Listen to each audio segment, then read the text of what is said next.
Okay, നമുക്ക് ആ Soyuz MS-20 എന്ന് പറഞ്ഞ പേടകത്തിനെ കണ്ടോ? അത് കത്തിക്കരിഞ്ഞ നിലയിലാണ്. പക്ഷേ അതിനകത്തുള്ള നമ്മുടെ ഈ പറയുന്ന 3 പേർക്കും യാതൊരു പരുക്കുകളും യാതൊരു പ്രശ്നങ്ങളുമില്ല.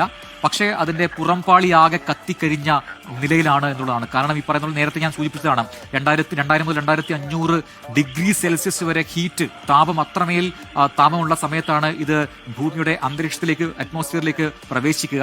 ആ ഘർഷണം കാരണം, ആ അന്തരീക്ഷവുമായുള്ള ഘർഷണം കാരണം അതിങ്ങനെ ചുട്ടു പഴുക്കുന്ന ഒരു സ്ഥിതിയിലേക്ക് മാറും. അങ്ങനെ ഒരു തീഗോളമായാണ് അത് ഭൂമിയിലേക്ക് വരുന്നത്. അതിന്റെ ആഫ്റ്റർ എഫക്റ്റ് ആണ് നമ്മൾ ആ കാണുന്നത്. കത്തിക്കരിഞ്ഞ നിലയിലാണ് നമുക്കിപ്പോൾ ആ പേടകത്തെ അവിടെ കാണാൻ കഴിയുക. അതിന്റെ പുറംപാളി എന്ന് പറയാം, പുറംപാളി കത്തിക്കരിഞ്ഞു പോയിട്ടുണ്ട്. പക്ഷേ അതിനകത്ത് ഈ പറയുന്ന 3 പേരും വളരെ വളരെ സേഫായിട്ട് തന്നെ ഭൂമിയിലേക്ക് എത്തിയിരിക്കുന്നു. അവരെ ഇപ്പോൾ ഓരോരുത്തരെയായി പുറത്തേക്ക് എത്തിക്കുകയാണ്. ആദ്യം ഒരു കോസ്മോനോട്ടിനെ പുറത്തേക്ക് എത്തിച്ചിരിക്കുന്നു. അവരെ ചെയറിലേക്ക് മാറ്റിയിരുത്തിയിരിക്കുകയാണ്. കാരണം അവർക്ക് എഴുന്നേറ്റ് നിൽക്കാനുള്ള പ്രയാസം എന്ന് പറയുന്നത് ഈ പറയുന്ന പോലെ ഭൂമിയുടെ ഗുരുത്വാകർഷണ ബലവുമായി അവർക്കൊന്ന് ഒത്തുപോകാൻ കുറച്ച് ടൈം വേണ്ടിവരും. അതിനുള്ള ഒരു കാത്തിരിപ്പാണ്. അതുകൊണ്ട് തന്നെ അവർ ചെയറിലേക്ക് മാറ്റിയിരിക്കുകയാണ്. ഇവിടുത്തെ എയർ, അതുപോലെ തന്നെ ഇവിടുത്തെ കാലാവസ്ഥ, ഇതെല്ലാം കഴിഞ്ഞ 8 മാസമായി അവർക്ക് യാതൊരു പരിചയവുമില്ല.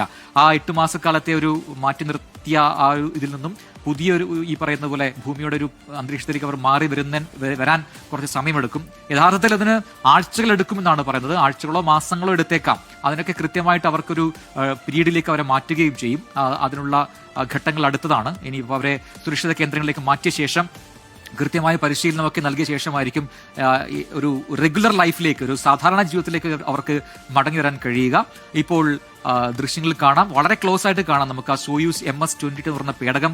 അത് ഭൂമിയിലെത്തിയ കോലം കണ്ടോ? അത് ഈ രീതിയിലായിരുന്നില്ല എന്നുള്ളതാണ്. അതിന്റെ ആ കളറൊക്കെ മാറിയിട്ട് അത് കത്തിക്കരിഞ്ഞ നിലയിലാണ് അതിന്റെ പുറംപാളി ഉള്ളത്. പക്ഷേ വളരെ ഹീറ്റിനൊക്കെ റെസിസ്റ്റ് ചെയ്യാനുള്ള പവറുള്ള പുറംപാളികളുള്ള പേടകമാണ് ഈ സോയൂസിന്റെയും, അല്ലെങ്കിൽ ഇത്തരത്തിൽ ക്രൂ മൊഡ്യൂളുകൾ എല്ലാം അത്തരത്തിലുള്ളതാണെന്ന് പറയാം. അതിപ്പോൾ നാസയുടേതായാലും ഇപ്പോൾ നാസയുടെയും ഒപ്പം തന്നെ റഷ്യയുടെയും ബഹിരാകാശ വിദഗ്ധർ സംഘമാണ് ഇപ്പോൾ ഇതിനെ പരിശോധിക്കുന്നത്. നമുക്ക് അവരുടെ ഷോൾഡർ ബാഡ്ജുകളിൽ നിന്ന് നമുക്ക് മനസ്സിലാവുന്നുണ്ട് ഏത് രാജ്യക്കാരാണെന്നുള്ളത്. റഷ്യൻ ഫ്ലാഗും നമുക്ക് അവിടെ കാണാം, ഇപ്പം അമേരിക്കൻ ഫ്ലാഗും നമുക്ക് അവിടെ കാണാം. അത് അടുത്ത ആളെ, ബഹിരാകാശ സഞ്ചാരിയെ പുറത്തേക്ക് എടുക്കുന്നു. നമുക്ക് കമന്ററിയിലേക്ക് പോവാം, ആരാണെന്ന് കേൾക്കാം.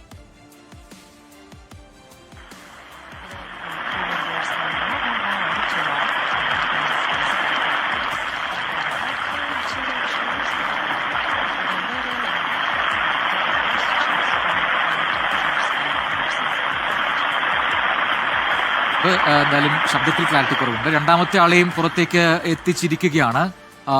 അത് കോസ്മോനോട്ട് തന്നെയാണ്. കോസ്മോനോട്ട് സെക്കൻഡ് എനിക്ക് തോന്നുന്നു അത് സെർജി മൈക്കവാണ്. സെർജി മൈക്കവിനെയും പുറത്തേക്ക് എത്തിച്ചിരിക്കുകയാണ്. അവരുമായി സംസാരിക്കുകയാണ്. കൈയൊക്കെ തടവി കൊടുക്കുന്ന കാഴ്ച നമുക്ക് കാണുന്നുണ്ട്. കാരണം അത് നമുക്ക് പറഞ്ഞാൽ ഒരുപക്ഷെ അത് എത്രമാത്രം പ്രതിഫലിപ്പിക്കാൻ പറ്റുമോ എന്ന് എനിക്കറിയില്ല. എങ്കിലും അത് ഈ പറയുന്ന ബഹിരാകാശ സഞ്ചാരികൾക്ക് മാത്രം അനുഭവിക്കാൻ പറ്റുന്ന ഒരു കാര്യമാണ്. ഈ പറയുന്ന 8 മാസക്കാലം മറ്റൊരു സ്ഥലത്ത് സ്പേസിൽ പോയി നിൽക്കുക, അതിനുശേഷം ഭൂമിയിലേക്ക് വരിക, ഇവിടുത്തെ കാലാവസ്ഥ, ഇവിടുത്തെ തണുപ്പ്, ഇവിടുത്തെ കാറ്റ്, അതൊക്കെ കൊള്ളുമ്പോഴുണ്ടാവുന്ന ഒരു ഫീൽ എന്താണെന്നുള്ളത് നമുക്കൊരിക്കലും പറഞ്ഞു തരാൻ പറ്റില്ല. അത് അവർക്ക് മാത്രം പറഞ്ഞു തരാൻ പറ്റുന്ന കാര്യമാണ്. പക്ഷേ ഈ പറയുന്നത് പോലെ സെർജി മൈക്കവും സെർജി സ്വെച്ച്കോവും ഇവരാണ് ഈ റഷ്യൻ കോസ്മോനോട്ട്സ്. ഈ എക്സ്പെഡിഷൻ 74ന്റെ ഭാഗമായി പോയവരാണ്. അവരുടെ ദൃശ്യങ്ങൾ പകർത്താൻ, അവരുമായി സംവദിക്കാനും ഒക്കെ അവിടെ സഹപ്രവർത്തകർ എത്തിയിട്ടുണ്ട്. എന്തെങ്കിലും ആരോഗ്യ പ്രശ്നങ്ങളോ ബുദ്ധിമുട്ടുകളോ ഉണ്ടോ എന്ന് ഓരോ നിരന്തരം ചെക്ക് ചെയ്യുന്ന കാഴ്ച നമുക്ക് കാണാൻ കഴിയുന്നുണ്ട്. ഇനിയിപ്പോൾ നാസയുടെ ആസ്ട്രോനോട്ട് ക്രിസ് വില്യംസിനെ മാത്രമാണ് ഇനി അവിടെ നിന്നും റിക്കവർ ചെയ്യാൻ, അതായത് പേടകത്തിനകത്തൊന്നും പുറത്തേക്കെടുക്കാൻ ബാക്കിയുള്ളത്. അത് അല്പസമയത്തിനകം ഉണ്ടാകും. അവരുടെ ആ സ്യൂട്ട് കണ്ടോ, ആ സ്പേസ് സ്യൂട്ട് കണ്ടോ? ആ സ്പേസ് സ്യൂട്ടിന്റെ അവരുടെ ഏറ്റവും നെഞ്ചത്തായിട്ട് നമുക്ക് ആ എക്സ്പെഡിഷൻ 74 എന്ന് പറയുന്ന ബാഡ്ജ് കാണാൻ കഴിയുന്നുണ്ട്. എക്സ്പെഡിഷൻ 74 എന്ന് പറയുന്ന ബാഡ്ജ് അവിടെ കാണാൻ കഴിയുന്നുണ്ട്. ആ ദൗത്യമാണ് ഇപ്പോൾ പൂർത്തിയായിരിക്കുന്നത്. 241 ഡേയ്സ്, 241 ദിവസം എന്ന് പറയുമ്പോൾ ഏതാണ്ട് 8 മാസക്കാലം ബഹിരാകാശ നിലയത്തിൽ കഴിഞ്ഞ 3 പേരാണ് ഇപ്പോൾ മടങ്ങിയെത്തിയിരിക്കുന്നത്. അതിൽ സെർജി സ്വെച്ച്കോവ് എന്ന് പറയുന്ന റഷ്യൻ കോസ്മോനോട്ടാണ് ഇത്രയും കാലം, ഈ കഴിഞ്ഞ 8 മാസക്കാലം ഇന്റർനാഷണൽ സ്പേസ് സ്റ്റേഷന്റെ കമാൻഡർ എന്ന പോസ്റ്റിൽ ഉണ്ടായിരുന്നത് അദ്ദേഹമാണ്. അത് റൊട്ടേഷൻ വ്യവസ്ഥയിൽ നടക്കുന്ന ഒരു പോസ്റ്റാണ്. അടുത്ത ആളിലേക്ക് അത് കൈമാറിയിട്ടാണ് ഇപ്പോൾ ഇവർ ഭൂമിയിലേക്ക് വന്നത്. ഇപ്പോൾ അവിടെ ഉള്ള 7 പേരിൽ ജെസിക്ക മേയർ എന്ന് പറയുന്ന ഒരു നാസയുടെ ആസ്ട്രോണോട്ട് ഉണ്ട്, വനിതയാണ്. ജെസിക്ക മേയറാണ് ഇപ്പോൾ ഇന്റർനാഷണൽ സ്പേസ് സ്റ്റേഷന്റെ കമാൻഡറായി വർക്ക് ചെയ്യുന്നത്. അവർക്ക് കീഴിലാണ് ഇപ്പോൾ ബാക്കിയുള്ളവർ. കീഴിലെന്ന് പറയാൻ കഴിയില്ലെങ്കിലും ഒരാൾക്കാണ് കമാൻഡർ എന്ന് പറയുന്ന പോസ്റ്റ് ഉണ്ടാവുക. അനിൽ മേനോനൊക്കെ ഇപ്പോൾ ഈ എക്സ്പെഡിഷൻ 75ന്റെ ഭാഗമായി അവിടുത്തെ പരീക്ഷണങ്ങൾ നടത്തിക്കൊണ്ടിരിക്കുകയാണ്. ഇവരുടെയൊക്കെ സഹപ്രവർത്തകരാണ്. ഇപ്പോൾ അടുത്തയാളെ നമ്മുടെ ക്രിസ് വില്യംസിനെ പുറത്തേക്ക് എടുക്കാനുള്ള സ്റ്റെപ്പിലേക്ക് ഇപ്പോൾ വിദഗ്ധർ കടന്നിരിക്കുകയാണ്.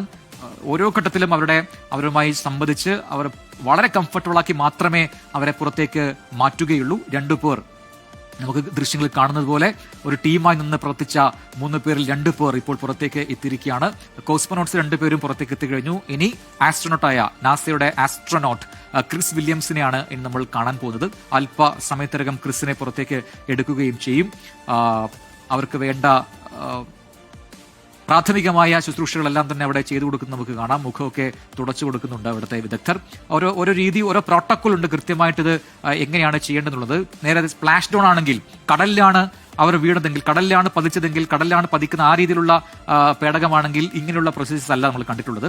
ഡിഫറെന്റ് പ്രോട്ടോക്കോളാണ്. അപ്പോൾ ഓരോന്നിനും കൃത്യമായ അതിന്റെ പ്രോട്ടോക്കോൾസ് ഉണ്ട്. ആ പ്രോട്ടോകോൾ പാലിച്ചുകൊണ്ട് മാത്രമേ റിക്കവറി പൂർത്തിയാക്കാൻ കഴിയുകയുള്ളൂ. ഇതാ ഏറ്റവും ഒടുവിൽ ക്രിസ് വില്യംസിനെ പുറത്തേക്ക് എത്തിക്കുകയാണ് റിക്കവറി സംഘം. അതിന്റെ അടുത്തുനിന്നുള്ള ദൃശ്യങ്ങൾ ഇപ്പോൾ പ്രേക്ഷകർക്ക് കാണാം. ഓരോ ഘട്ടത്തിലും അവരുമായി സംസാരിച്ച് ക്രിസിനെയും ഇപ്പോൾ ക്രിസ് വില്യംസിനെയും മാറ്റിയിരിക്കുന്നു. എല്ലാവരും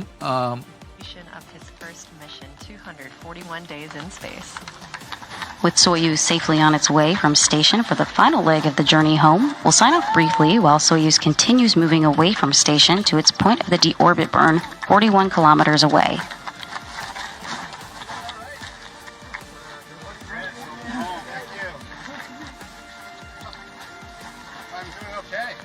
All 3 crew members now out. We'll be back with that deorbit burn coverage along with entry and landing of the Soyuz MS-28 beginning at 4:15 a.m. Central, 5:15 a.m. Eastern. Time in Kazakhstan. That coverage will continue through the time the crew has landed, extracted from the Soyuz and brought into the nearby medical tent. Yes, നാസയുടെ astronaut Chris വില്യംസും പുറത്തേക്ക് എത്തിയിരിക്കുന്നു. Feel pretty good എന്ന് പറയുന്നൊരു reaction അവിടെ കണ്ടു. എല്ലാവരും ഓക്കെയാണ്. ആർക്കും ആരോഗ്യ പ്രശ്നങ്ങളോ ബുദ്ധിമുട്ടുകളോ ഇല്ല എന്നാണ് പ്രാഥമികമായി മനസ്സിലാക്കാൻ കഴിയുന്നത്. എങ്കിലും ഇവിടെ എത്തിക്കഴിഞ്ഞിരിക്കുന്ന ഈ ഭൂമിയുടെ ഗ്രാവിറ്റിയുമായി ബന്ധപ്പെട്ട ഒക്കെയുള്ള ബുദ്ധിമുട്ടുകൾ അവർക്കുണ്ടാകും.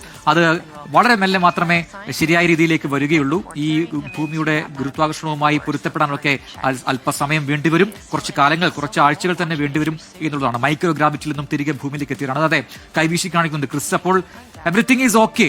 അവരുടെ റിയാക്ഷൻ പുഞ്ചിരിച്ചുകൊണ്ടാണ് ക്രിസ് ഇപ്പോൾ പ്രവർത്തകരുമായി സഹപ്രവർത്തകരോട് സംസാരിക്കുന്നത്. ഭൂമിയിലെത്തി വെള്ളം കുടിക്കുന്നു എന്നുള്ളതാണ്. ഇത്രയും നാൾ സ്പേസിൽ വെച്ച് വെള്ളം കുടിച്ചവർ ഭൂമിയിൽ തിരികെ മടങ്ങിയെത്തി, നമ്മുടെ വാസസ്ഥലത്തേക്ക് മടങ്ങിയെത്തി, ഇവിടെ നിന്ന് വെള്ളം കുടിച്ചിരിക്കുന്നു എന്നുള്ളതാണ്. ഇതെല്ലാം തന്നെ വളരെ വളരെ പ്രധാനപ്പെട്ടതാണ്. സയൻസ് എത്രമാത്രം ഡെവലപ്പ് ചെയ്ത് മുന്നോട്ട് പോകുന്നു എന്നുള്ളതിന്റെ നേർസാക്ഷ്യങ്ങളാണ് നമ്മൾ ഈ കാണുന്നതെല്ലാം.